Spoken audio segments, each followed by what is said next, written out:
merci d'abord d'avoir accepté cette interview. Je sais que vous êtes rare en interview, donc merci encore d'être parmi nous. Je voulais commencer par vous demander, vous êtes passé par le théâtre d'ombre, la décoration et l'art dramatique. Qu'est-ce qui vous a donné envie de vous lancer dans le cinéma d'animation? Oh, c'est une rencontre, ou plutôt un camarade des arts appliqués, l'école que je fréquentais à Paris, qui est venu me chercher parce qu'il avait rencontré Paul Grimaud, justement, et qu'il avait fait un film avec lui. Et je n'avais aucune expérience, ni même aucune idée de ce que... Il m'a emmené voir quand même mon premier film d'animation, c'était un film de Trinca, Le songe d'une nuit d'été, premier long métrage d'animation. Bon, j'étais complètement ébloui. J'ai dit, bon, voilà, pourquoi pas. Ça a été un peu le déclic pour vous? Oui, vraiment. Votre premier court-métrage, La Demoiselle et le violoncelliste, a décroché le Grand Prix au Festival d'Annecy en 1965. Est-ce qu'à l'époque, ça a été une surprise? Comment vous avez ressenti et vécu ça? Ah oui, bien sûr. Hein. J'étais encore assez jeune. Bon, je savais vraiment pas ce qui se passait autour de moi. Surtout qu'il y avait de grands noms du cinéma qui étaient là cette année. Il y avait Jiří Trnka, justement, qui était passé avec son dernier film, La Main, qui aurait dû avoir le Grand Prix, mais bon, ils lui ont fait un hommage particulier parce que c'était son dernier film. Et puis, il y avait,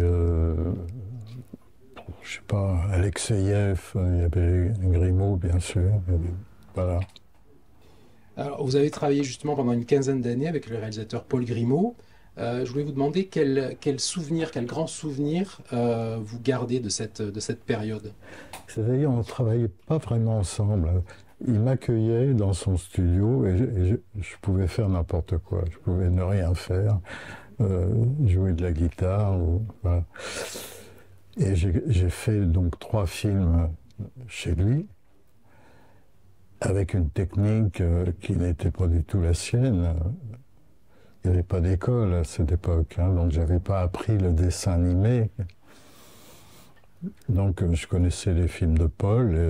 Je pense que j'ai été terriblement influencé par le personnage qui était d'une générosité, d'une poésie extraordinaire. Et puis tout ce qui tournait autour, la bande à Prévert, enfin, une époque assez formidable pour moi. Voilà.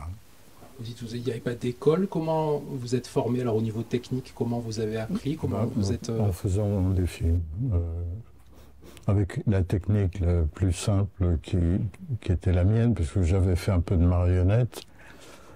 Donc je construisais des petits pantins en papier découpé, grossièrement articulés, que je faisais bouger sous la caméra, et puis voilà.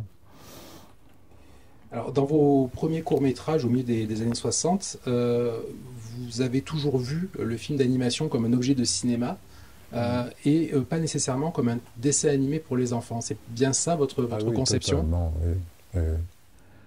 Je ne savais pas du tout ce qu'était le cinéma pour enfants et ça ne l'est toujours pas pour moi. C'est pas très clair, ça, cette idée. Donc, j'écrivais des petites histoires, plutôt des contes un peu fantastiques, et puis j'avais envie de les mettre en images, sans savoir du tout qui pouvait les voir. Et c'est pour ça aussi que je suis passé au long métrage plus tard, parce que le court métrage était quelque chose qui était apprécié principalement sur un plan artistique. Donc ça faisait les festivals, et ça faisait pas le grand public n'y avait pas accès. Et le grand public, il avait envie, encore maintenant, qu'on lui raconte de belles histoires. Et donc c'est comme ça que j'ai fait le saut du court au long, au bout de quelques années. Mais en tout cas, quand vous écrivez, vous ne pensez pas au public qui va recevoir ce que vous écrivez. Non, Adulte, enfant, vous ne pensez pas à ça. Pas du tout. Ben, j'écris comme un écrivain, c'est-à-dire il pense à sa copine, et il espère que ça va lui plaire, il pense à soi d'abord, et puis quelques personnes de l'entourage. Oui. La traversée de l'Atlantique à la rame, donc a obtenu la Palme d'Or du court-métrage à Cannes, c'était en 1978, et ensuite le César du film d'animation. Je vais vous demander, est-ce que ce film a été véritablement une étape importante pour vous? Oui, parce que justement, il s'est situé à cette charnière où j'avais envie d'élargir un petit peu. Donc c'était un film déjà trop long pour être un court métrage et trop court pour être un long, donc il s'est trouvé complètement entre les deux. Vous prenez plus de plaisir sur le format long qu'avec le format court? Plus de plaisir à faire un film, mais moins de plaisir à le voir. Voir un beau film d'animation, ça sera toujours un court métrage pour moi. Pour quelle raison? J'en sais rien. C'est comme ça. Je voulais aussi un mot sur Gwen, le livre de sable, donc, qui a été réalisé avec une caméra éclair 35 mm et sans ordinateur. Je voulais demander comment vous aviez relevé ce défi, comment vous avez fait. Parce qu'aujourd'hui, il y a des ordinateurs de partout. Non, mais tous les films de cette époque se faisaient avec de vieilles caméras qui dataient des années 30. Hein. Des caméras 35 qui s'arrêtent à chaque image, et puis voilà. Et bon, bah, j'ai volé une vieille caméra qui ne servait à personne dans un bureau de l'ORTF à l'époque, qui était dans un placard plein de poussière. Et c'est au moment où j'ai quitté Paris pour créer mon propre studio dans le Midi. Ensuite, vous avez animé image par image, c'est comme ça que vous avez travaillé? Oui, comme j'avais fait précédemment. Et même ensuite, pour faire ce premier long métrage, on a reconstitué une multiplane. Une multiplane, c'est-à-dire comme avait fait Disney pour faire Bambi, Blanche-Neige, etc. C'est-à-dire placer la caméra très haut et d'avoir une succession de vitres espacées de 40 cm pour créer une profondeur de champ et permettre des animations à différents niveaux, ce qui donne un effet pas réaliste du tout, mais théâtral. Et c'est ça qui m'intéressait. On a refait une multiplane dans mon studio et j'ai fait ce film-là avec cette technique, Gwen, qui s'appelle.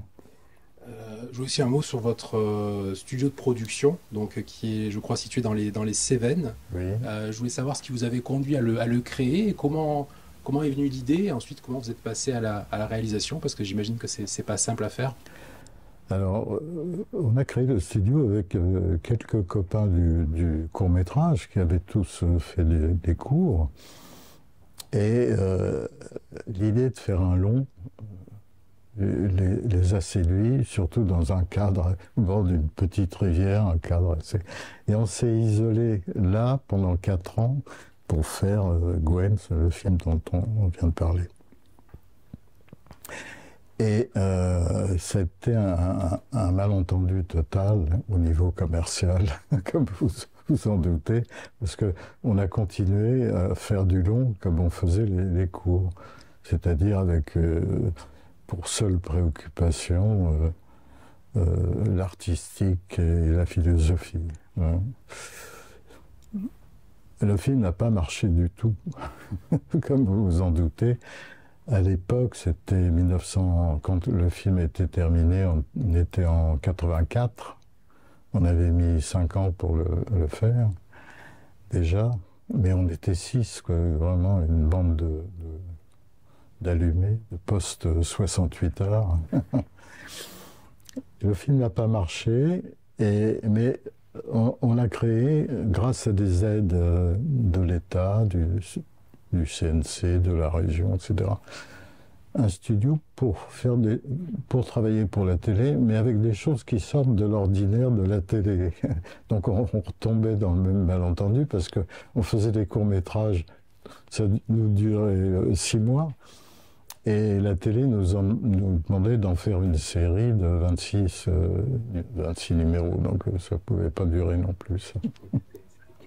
Donc pendant 10 ans, j'ai plus fait de film pour faire marcher cette structure absurde. Et au bout de 10 ans, j'ai dit à mes copains, bon, continuez sans moi, il faut que je refasse un film. Et c'est le Château des Singes. Et aujourd'hui, cette structure, elle est toujours là? Elle est toujours là. La structure commerciale a fait faillite, ce qui est normal. Mais la structure associative continue à fonctionner avec un des créateurs, Bernard Palacios, qui fait de l'accueil de projets, de résidences, d'artistes, des choses comme ça, pour continuer un petit peu cet esprit-là. Et vos projets ensuite à vous, par la suite, ils sont passés par ce studio Pendant un temps, voilà, ouais. pendant un temps. Pendant un temps, c'est-à-dire j'ai fait 2 longs métrages dans le même studio. Et puis ensuite, pour des raisons de production, on en faisait une partie, et puis l'autre partie, comme vous le savez, distribuée dans les autres studios coproducteurs. En 2011, vous avez réalisé le Tableau. Donc c'est un film dans lequel il est notamment question de racisme et d'inégalité sociale. Est-ce que ce sont des sujets qui vous préoccupent toujours aujourd'hui? Ben, comment ne pas s'en préoccuper, surtout c'est permanent maintenant. Mais la façon dont Annick Leray, qui m'accompagne, a écrit cette histoire est tellement claire, tellement évidente quand on la rapporte à la peinture et à des personnages dessinés. Dans cette histoire, il y a donc 3 catégories de personnages. Il y a les tout peints, c'est-à-dire les nantis qui sont au-dessus du niveau dans le même tableau. Ensuite, il y a les pas finis. Il leur manque encore un truc parce que le peintre n'a pas tout à fait terminé son travail. Et puis il y a les refs, qui sont des personnages seulement esquissés. Et ces 3 catégories ont des problèmes sociaux naturellement épouvantables. Voilà. Donc l'histoire est simple, c'est-à-dire 3 personnages, un de chaque catégorie, va partir à la recherche du peintre pour qu'il vienne terminer son boulot.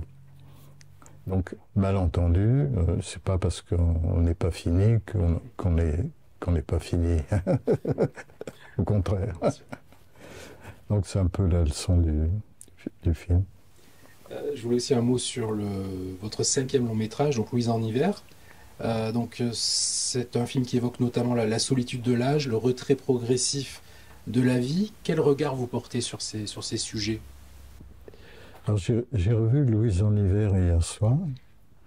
Je ne me rappelais pas de tout, mais le thème principal, je crois que c'est le temps qui passe et notre façon d'affronter cette dimension-là. Donc il y a un personnage qui se croit abandonné dans une petite station balnéaire et qui va s'apercevoir qu'elle se débrouille très bien toute seule.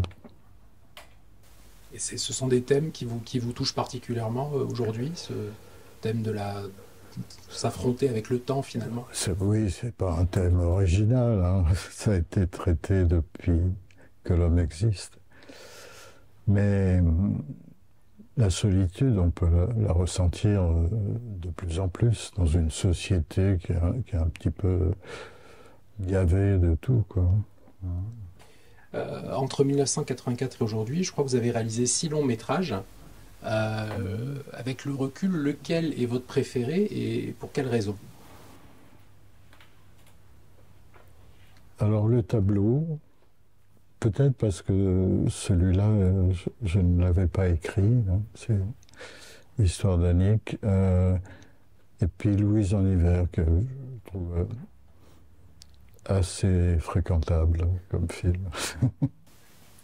En tout cas, on a l'impression que vous êtes indifférent aux recettes du cinéma d'animation commercial. Vous continuez à tracer votre route de votre côté. Vous regardez absolument pas ce que font notamment les Américains. En fait, je ne connais pas du tout ni le cinéma commercial dont vous parlez, ni encore moins les recettes. C'est pas une forme de cinéma qui m'attire. Si je vois des choses un peu outrées, ou alors mais bon, je dis pas que c'est pas bien. Et il y a un énorme public naturellement pour ce genre de film. Moi, j'essaie de faire quelque chose d'un peu différent. Et quel regard quand même vous portez sur Walt Disney ou sur Pixar par exemple? Non, un regard bienveillant. Je suis un pessimiste bienveillant. Et de qui vous vous sentez proche aujourd'hui? Est-ce que vous vous sentez proche par exemple du studio Ghibli, au niveau créatif, au niveau narratif C'est-à-dire, je me sentirais proche d'une équipe comme celle avec laquelle j'ai travaillé pour faire le film que je termine en ce moment. C'est-à-dire d'une petite entité de gens qui sont à la fois extrêmement respectueux de l'idée du film. On dit l'âme, ça ne veut pas dire grand-chose, l'âme. Mais il y a un esprit, je crois, que j'essaye de communiquer dans chacun de mes films. Et pour ça, il faut que la petite équipe se sente un petit peu en osmose, un petit peu mobilisée pour ça. Bon, ça dure pas très longtemps, ça peut durer 2-3 ans. Et puis après, on passe à autre chose. Mais pendant 2-3 ans, ce sont des amitiés qui se créent. Des amitiés artistiques, mais pas seulement. Vous êtes toujours arrivé à protéger vos films des pressions justement commerciales ou autres vous avez toujours gardé le final cut, comme on dit? Oui, oui, de tout temps, mais je ne sais pas pourquoi. Hein. Je ne suis pas un combattant. Mais mes sujets ont été respectés, peut-être aussi parce que ça ne rentrait pas dans une machinerie commerciale énorme. Donc le producteur avait envie de faire un beau film tout simplement, et pas forcément un film qui rapporte beaucoup d'argent. Donc chacun de vos films est tel que vous l'avez voulu finalement, il n'y a, pas oui. Il y a rien en plus et rien en moins. Ah non. Voilà. Je voulais un mot sur votre prochain film, qu'est-ce qu'on peut en dire? Est-ce que vous pouvez nous raconter peut-être un petit peu le scénario, de quoi ça va parler? Oui, alors là c'est un peu plus difficile pour moi parce que j'ai aucun recul, je suis complètement dans le potage. Et ça commence à durer parce que ça fait, comme dans tous mes films, ça prend quelques années. Voilà, on arrive au bout. Le mixage est pour la semaine prochaine. Et donc c'est assez excitant. Le sujet, c'est encore une histoire sur le temps, mais d'une autre, un parallèle entre deux voyages. Je parle beaucoup du temps dans mes films, mais il y a toujours un voyage quand même si le voyage ne se termine pas. C'est la fable de celui qui escalade la montagne. Est-ce que l'important c'est d'arriver au sommet ou est-ce que c'est l'escalade? Bon, donc c'est sur ce thème-là, un souvenir d'enfance. Et pour la première fois, je me suis pris en main avec mes 10 ans, 11 ans, pour essayer de comprendre qu'est-ce qui s'est passé à cet âge-là, pour que je regarde mon père avec des yeux écarquillés de stupéfaction. Là, c'est vous qui avez écrit le scénario cette fois-ci, complètement de A à Z? Oui. Le titre du film, il est déjà connu, décidé? Oui, ça s'appelle Slocum et moi. Donc, souvenir d'enfance, et Slocum étant un personnage extrêmement connu de tous les marins, qui est le premier navigateur solitaire à avoir fait le tour du monde à la voile. C'était en 1895. C'est un personnage qui vous touche particulièrement, j'imagine. Oui. Pour quelle raison? Parce que quand vous lisez son journal de bord, c'est pas quelqu'un qui va en faire des tonnes quand il va avoir des difficultés maritimes pour passer le Cap Horn, je sais pas quoi. Il le raconte avec humour et avec modestie, et tout ce qu'il fait, et aussi il prend son temps. Quand je vois maintenant des bateaux qui font la course à 80 km/h pour faire la boucle en 3 mois et puis revenir à toute vitesse à leur point de départ, ça me laisse rêveur. Et Slocum, il a mis 3 ans. Donc il s'est arrêté. Il a pris son temps, quoi, finalement. Ce qui est quand même mieux quand on voyage. Et il y a une date de sortie déjà qui est prévue pour ce film? Non, pas encore. Le film sera terminé dans 15 jours, après je m'échappe un peu, vis-à-vis. Et est-ce que vous pensez déjà à la suite? Vous avez toujours des idées ou pas? Vous laissez le temps faire son œuvre et Oui, comment vous travaillez? Je ne sais pas ce qui va se passer. Je trouve que c'est un peu long pour faire des films d'animation. Donc j'ai essayé de trouver quelque chose à faire qui soit un peu plus court. Ça pourrait être quoi? Ça pourrait prendre quelle forme, par exemple? Bah, je continue à écrire. Bon. Et puis, je fais un peu de peinture. Voilà. Bon, ça va. Si vous n'aviez pas fait de cinéma d'animation, je voulais vous demander qu'est-ce que vous auriez pu faire d'autre comme métier? Alors, j'ai beaucoup de problèmes avec tous les métiers pratiques, techniques, qui demandent une organisation. Alors, je ne sais pas. La menuiserie, peut-être. Ça m'aurait plu. Et puis, dernière question que je vais vous poser, on est à Monaco, c'est loin de votre univers de départ. Qu'est-ce que ça vous inspire, Monaco? Qu'est-ce que vous ressentez quand vous êtes ici? Ah ben c'est une ville, j'en parlais tout à l'heure avec mon ami, une ville verticale. Alors, une fois qu'on s'assure qu'on a encore les jambes pour monter les escaliers, parce que j'ai peur des ascenseurs, c'est un plaisir incroyable. D'un seul coup, la vision change complètement d'un pas sur l'autre. Et puis bon, le climat, évidemment. La mer Méditerranée? La mer, oui. Ouais. Qui est très différente de celle au bord de laquelle je vis. Mais la mer, c'est toujours la mer. C'est quand même quelque chose. Merci beaucoup. Merci.